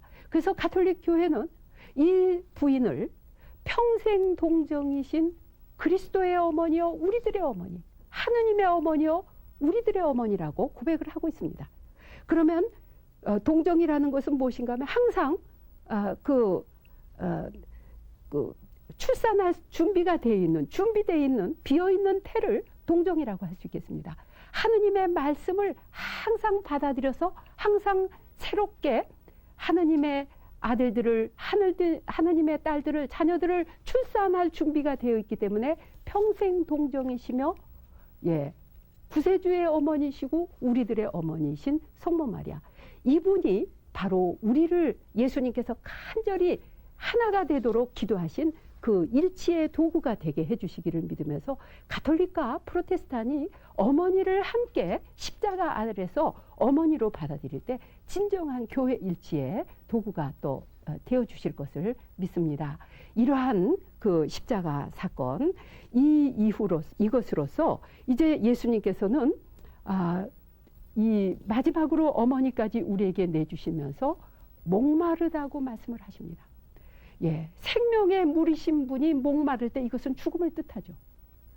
그래서 사람들이 사형수에게 그 고통을 덜어주기 위해서 준비해뒀던 그 신포도주를 맛보게 했을 때 예수님께서 그 신포도주까지 맛보신 다음에 이제 다 이루었다 하시고는 숨을 거두셨어요. 그러면 지금까지 아버지께로부터 보냄받은 모든 그 사명을 이제 당신이 발을 씻겨주면서 십자가의 길까지 다 거두신 다음에 걸으시고 목숨을 바치신 다음에 이제 모든 것 마지막으로 어머니까지 우리에게 주신 다음에 이제 모든 것을 다 이루었다 하시고서 십자가에 돌아가셨습니다. 그러면 여기서 저는 이 얘기를 이렇게 맹송맹송하게 하고 있어요. 시청자 여러분께. 말은 참 빨리 잘했죠. 그런데요, 정말로 이 십자가의 사건을 이것이 오늘 바로 나를 위해서, 내 죄를 위해서, 그리고 우리들의 공동체 죄를 위해서, 우리 교회 죄를 위해서, 우리를 구원하시기 위해서 예수님께서 끝까지 사랑하시기 때문에 목숨을 바치신다는 이것을 아는 사람은 저처럼 이렇게 맹송맹송 얘기 못합니다. 목이 메어서 얘기를 못하게 마련이에요. 우리 그 돌아가신 고 선종환 신부님 계시는데 그분은 강의 시간에 이 순환 얘기를 하실 때는 목이 메어서 말을 못 하셨다 그래요. 근데 이분처럼 강의를 재미없게 하시고 강의 못 하시는 분으로 아주 이름이 나신 분입니다. 실력은 대단하신 분이죠. 공동번역위원이시면서 우리 그 성서 번역에 말씀 번역에 평생을 바치셨는데 그런데 이분의 그 강의를 들은 분들은 그분이 첫 마디 몇 마디의 웅변보다도 그 이 주님의 순환 앞에서 울먹이던 그 말씀이 웅변 이상의 웅변이었다고 합니다. 주님께서 시청자 여러분과 저에게 자비를 베푸셔서 이 주님의 순환에 동참할 수 있는 은혜. 그래서 이 한 사람이라도 단 한 사람이라도 우리 가운데 주님의 십자가 아래서 통절히 울 수 있는 사람이 있다면 우리 세대는 희망이 있다고 보겠습니다. 예, 이제 이것으로서 예수님의 순환을 마치고 부활로 들어가겠습니다. 20장을 보겠습니다.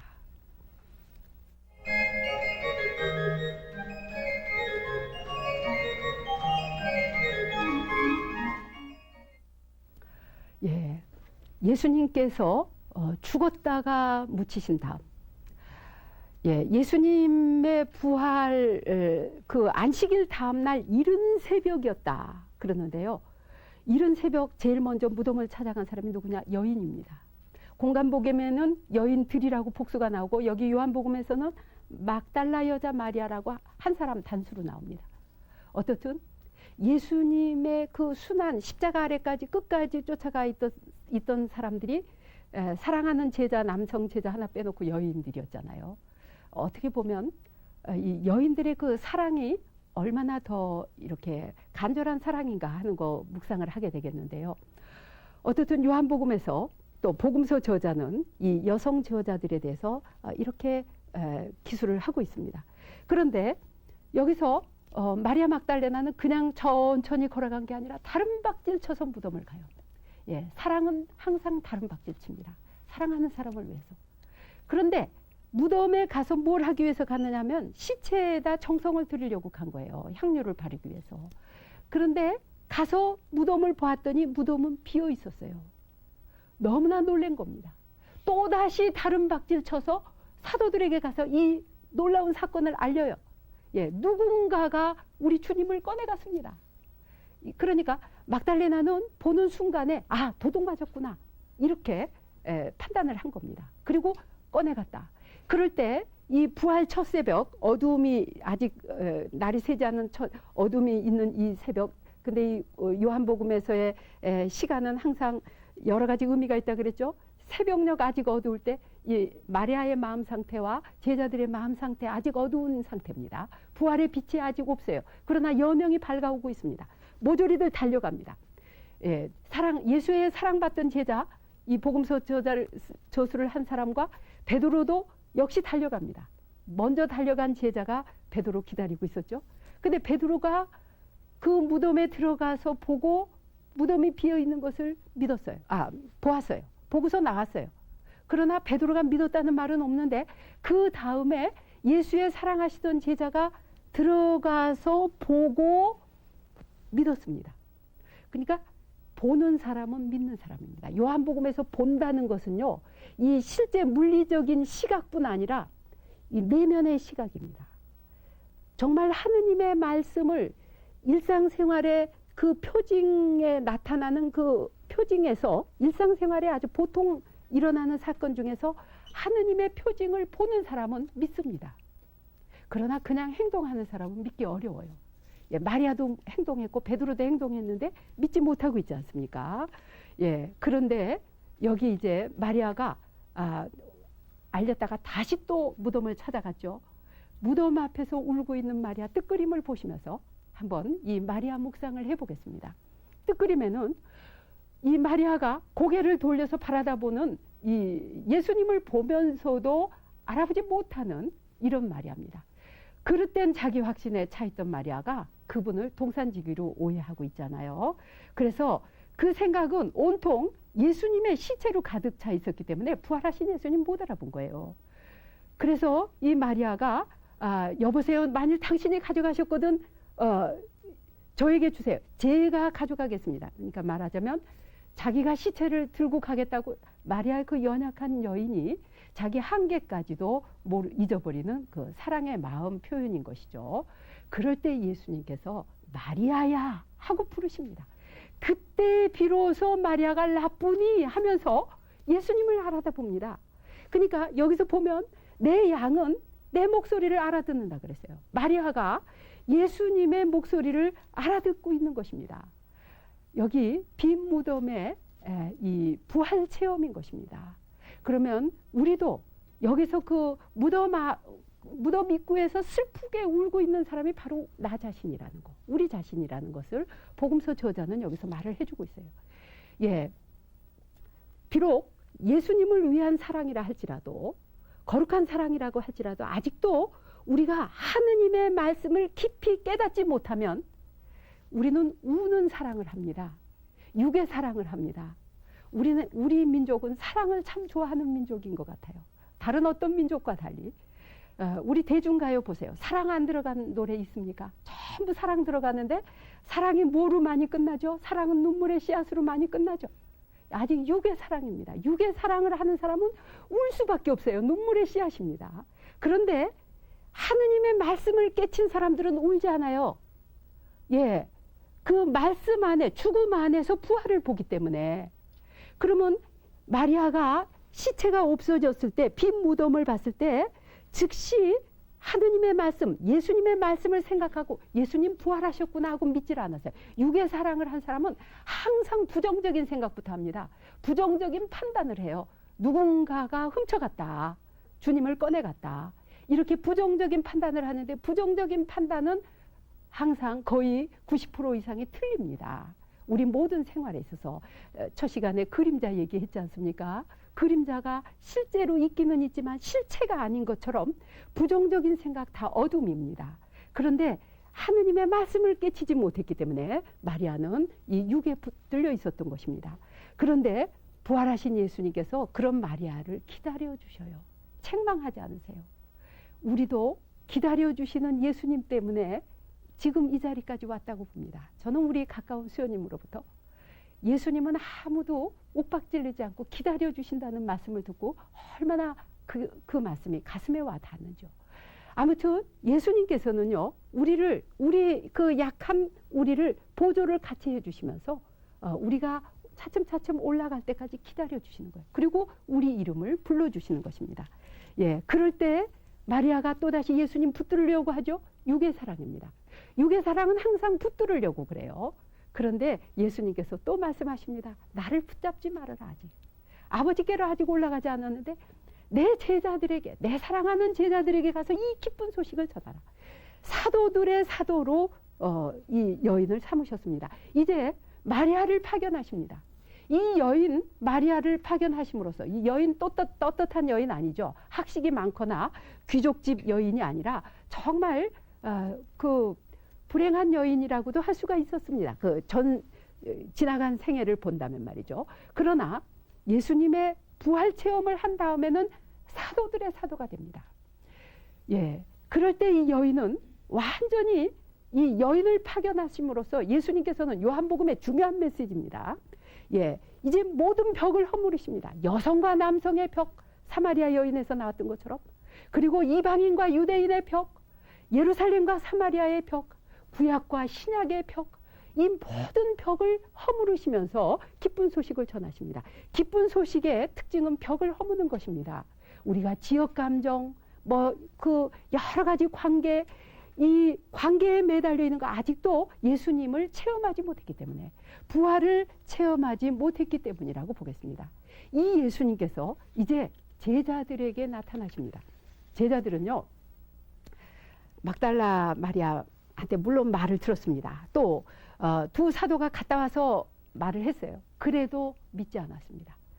불신의 특징은 어둠이에요. 그리고 두렵습니다. 그래서 이 사람들은 문을 꼭꼭 닫아 걸고 한 자리에 모여있다 그랬어요. 이게 문을 닫아 걸었다는 거 외적인 문뿐만 아니라 마음의 문도 닫아 걸었다고 봅니다. 그런데 부활하신 예수님께서는 형태가 달리 나타나십니다. 항상. 이제부터 부활하신 예수님의 체험은 전 시간에도 말씀드렸죠. 예수님의 임재는 육의, 그 요한복음에서 육의 부재와 영의 임재를 나타내는 복음이라 그랬는데, 예수님은 영으로, 진리의 영으로 계시고 하느님의 말씀으로 임재하신다 그랬어요. 그래서 부활하신 예수님의 모습이 부활 사화에 보면은 사람들이 처음에 못 알아보는 것은 바로 영의 임재로 나타나시기 때문에, 예, 영으로 나타나시기 때문에 그 나타나시는 모습이 다 달리 나타나십니다. 그러면 여기서도 예수님께서는 이제 영으로 그 영의 임재입니다. 예수님. 그래서 닫힌 문을 이제는 어떤 그 물체를 초월하십니다. 그래서 그대로 들어오시면서 예수님께서 제자들 한가운데 쓰시면서 무엇을 얘기하시느냐? 첫 마디가 평화를 빌어주십니다. 너희에게 평화를, 예, 샬롬을 빌으십니다. 그러면서 예수님께서 숨을 내쉬시면서 너희가 서로 용서하라. 너희가 누구의 죄든지 용서해주면 용서함을 받을 것이고 머물러 두면은 머물러 있을 것이다. 대단히 중요한 메시지입니다. 여기 사도행전 2장에서 성령 강림 기사가 나오는데요. 요한복음에서는 지금이 성령 강림입니다. 그래서 초대교회에서 예수님의 부활 사건과 성령 강림과 승천 전부 다 동시에 보고 있습니다. 이것이 이제 그 요한복음에 나타나는데, 예수님께서 부활하신 예수님께서 숨을 뿜어주시면서 불어주시면서 여기 새로 살리는 생명의 숨입니다. 창세기 2장 7절에 그 아담과 하와를 진흙으로 만들으시고 콧구멍에 하고 생명의 숨을 불어넣어 주시는 이 살리는 숨입니다. 이 숨을 넣어주시면서 하시는 첫 번 말씀, 예수님의 명령입니다. 용서입니다. 너희가 용서하라. 용서할 때 다른 사람들의 그 죄가 용서받을 것이고, 용서하지 못할 때 용서하지 못하리, 머물러 있으리라. 그러면 그리스도 신자들의 공동체, 예수님을 따르는 그 그리스도 공동체의 특징이 뭔가 하면 용서예요. 용서인데 이 죄는 용서하고 저거는 용서 못하고 가리지만 예수님께서 하나도 분별하지 않으셨습니다. 무작정 용서하는 것입니다. 그리고 몇 번 번수를 나타내는 것이 아니라 끝까지 용서하는 거예요. 그러면 이렇게 그 용서하는 공동체 안에 부활하신 예수님께서 평화로 임하시는 것입니다. 우리가 정말로 그리스도를 따른다고 세례를 받은 사람들이 교회에 와서 얼마나 용서하지 못하고 살고 있어요. 수도원에 들어와서까지도, 또 사제 서품을 받고 나서까지도 서로 용서하지 못할 때 거기 부활하신 예수님이 안 계신다는 말씀이에요. 부활하신 예수님이 임재하시기 위해서는 그리스도 공동체가 용서해야 된다는 대단한, 이것은 아주 요한복음의 기본적인 메시지가 여기서 나오는 것입니다. 그 용서하는 공동체라야만이 그리스도의 평화, 세상이 주지 못하는 평화가 있는 것입니다. 여러분은 지금 평화 방송을 시청하고 계십니다.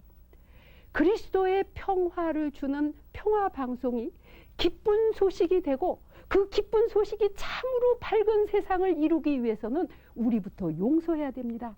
시청자 여러분께서 용서하시고, 그리고 시청자 여러분께서는 우리 평화방송 직원들을 위해서도 직원들이 서로 용서하지 못하고 있는 것, 또 이 말하는 사람들이나 출연하는 사람들이나 방청객이나 여기에 관계되는 모든 사람들이 서로 용서하지 못하고 있었다면 그 용서하지 못한 사람들에게 용서의 은총을 내려주시기를 시청자 여러분께서 간절히 기도해 주세요.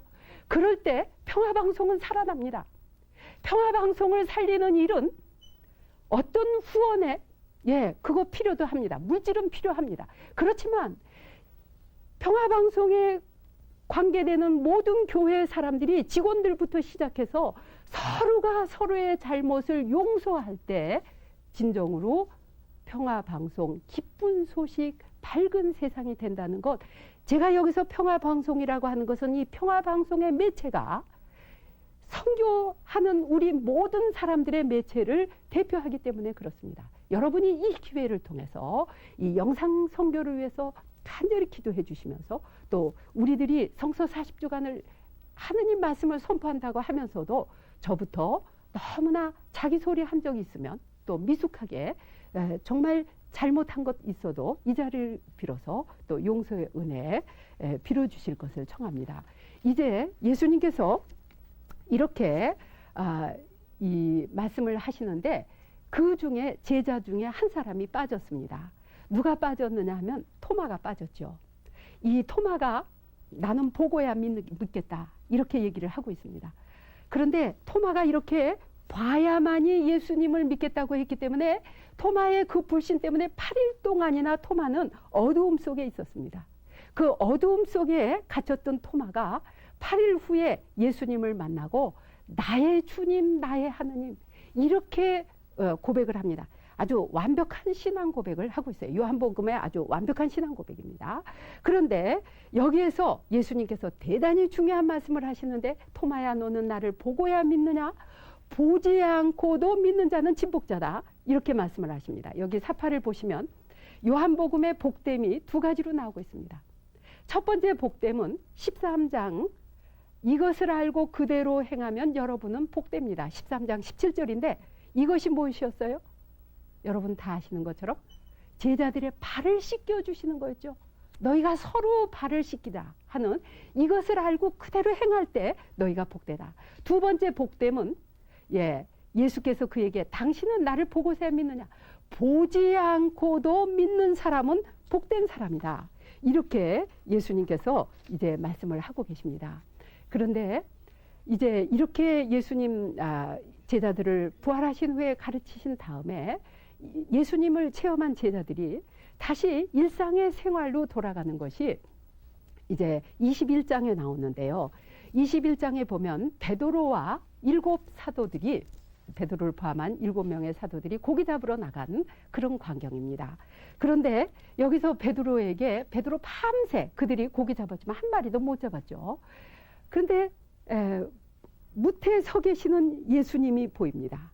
그러면서 소자들아, 이 작은 형제들아 하고 부르세요. 여기서 그 예수님이 제자들을 얼마나 친밀하게 부르시는지, 그러면 여기서 예수님께서는 너희가 오른편으로 그물을 쳐라 할 때 밤새 못 잡았던 그 물고기를 아침나절에 더구나 무태에서 가까운 100m밖에 안 되는 그런 데서 끔찍이도 많은 엄청난 고기를 잡았다. 153마리나 되는, 이것은 온 세상의 복음 선포를 나타내는 말씀이라고 하는데, 사파에서 이 그림에서 보시는 것처럼 얼마나 예수님께서 제자들에게 정겹게 말씀하시는 장면이 나오고 있습니다. 여기에서 중요한 것은 예수님께서 사도 베드로에게 사도직을, 교도권을 맡기시는 것입니다. 그 조건이 바로 사랑이라는 것을 여기서 말씀하시는데, 요한복음 21장 16절에서 17절의 말씀을 봉독하겠습니다.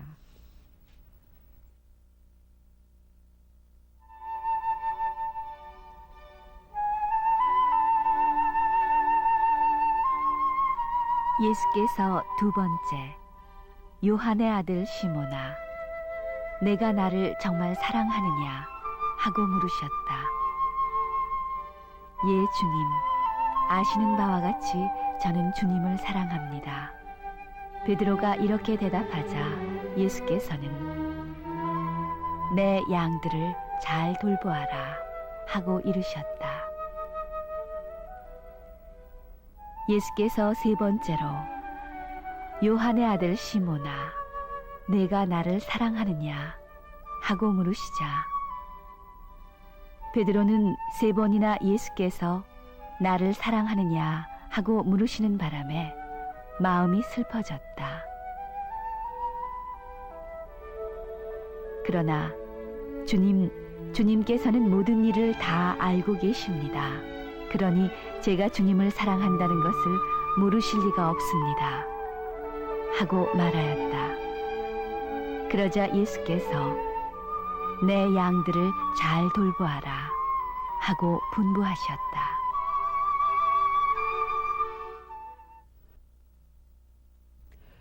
베드로에게 예수님께서 너 나를 사랑하느냐 하고 물으십니다. 그러니까 예수님께서 사목자에게 그 교도권을 맡기실 때 가장 중요한 조건이 사랑이었습니다. 예수님께서는 사도들에게 학식이나 재능이나 다른 어떤 그 언변이나 다른 어떤 무엇을 묻지 않으시고 이 사람들보다 나를 더 사랑하느냐, 말하자면 다른 그리스도 신자들보다 너가 나를 더 사랑하느냐, 그 사랑을, 예수님께 대한 사랑을 사목자로서의 조건으로 물으신 것입니다.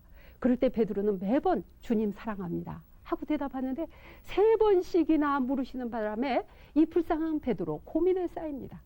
그래서 얼마나 베드로가 고통스러웠는지, 동산에서의 그 여러 가지 일이나 그다음에 자기가 특별히 무엇보다도 3번씩 주님을 배반했기 때문에 3번씩 나에게 이와 같은 그 질문을 하시는구나, 그 고민에 쌓인 베드로를 볼 수가 있습니다. 그런데 예수님께서는 매번 나에게 양을 쳐라 하고 물으십니다. 이렇게 우리가 주님의 양을 돌보는 가장 중요한 그 조건이 주님을 사랑한다는 그 사랑이 조건이라는 것, 여기서 말씀을 하고 계세요.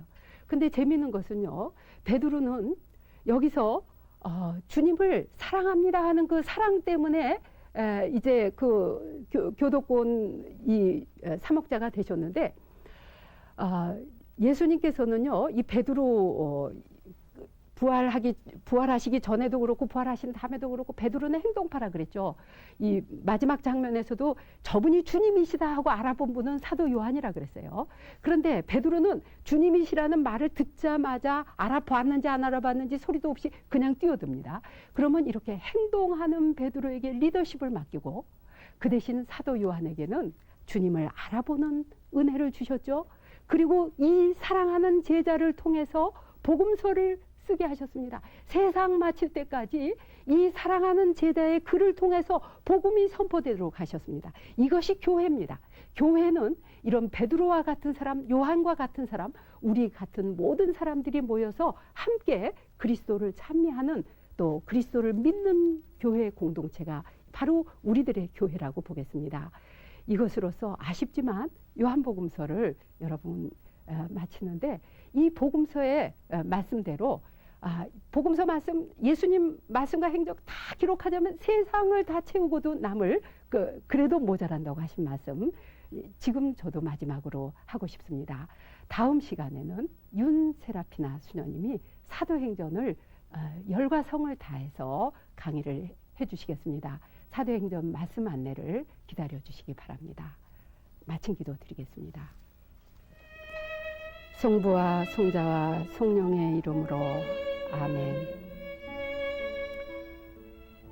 일찍이 아무도 하느님을 본 사람이 없다고 하셨습니다. 오직 아버지의 품 안에 계신 예수님만이 아버지를 우리에게 알려주시고 또 하느님이 어떤 분이신지를 알려주셨습니다.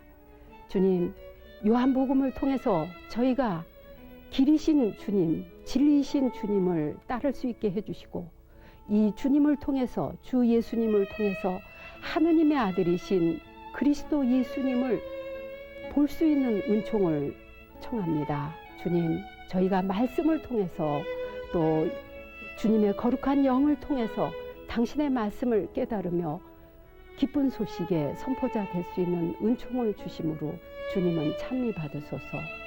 이 모든 말씀 우리 주 예수 그리스도를 통하여 비나이다. 아멘. 성부와 성자와 성령의 이름으로 아멘. 고맙습니다.